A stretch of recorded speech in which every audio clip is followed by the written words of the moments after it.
আসসালামু আলাইকুম রহমতুল্লাহ। আছি বুড়িগঙ্গা নদীতে। এই মুহূর্তে একটা লঞ্চের উপরে আছি। প্রতিনিয়ত শহরে ক্লান্তি কাটাতে একটু হিমেল বাতাস এবং বিকেলের প্রধূলিকে উপভোগ করতে সেই আশা কিছুদিন পরপরই আসা হয়। এখানে আসলে যে মায়া বা পৃথিবীর যে একটা স্নিগ্ধতা, প্রাকৃতিক যে একটা প্রেম অনুভব হয়, এটা বলার অপেক্ষা রাখে। সেটার যে আনন্দ আছে, আনন্দ গণমুহূর্ত বলেও বুঝতে পারবো না। এই মুহূর্তে এখানে সারি সারি সারি সারি জাহাজ, লঞ্চ দাঁড়ানো আছে।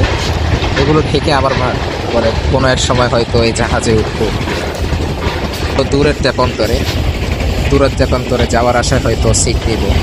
পাশের সিটে হয়তো কারো অপেক্ষায় থাকবো হয়তো জীবন সঙ্গিনী হিসেবে। সে জীবন সঙ্গিনী আসবে বলে মায়া পুষবে, অপেক্ষা পুষবে। হঠাৎ কোনো একদিন হয়তো সে জাহাজ দেখা হয়ে যাবে।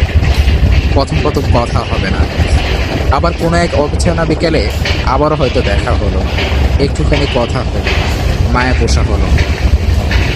এভাবে কয়েকদিন, কয়েক বছর, জনম দেখা হতে হতে ভালোবাসা হয়ে গেল। চোখে করে ভালোবাসা হওয়ার পর তাকে চিনতে শুরু করা, সেই প্রত্যয় আশা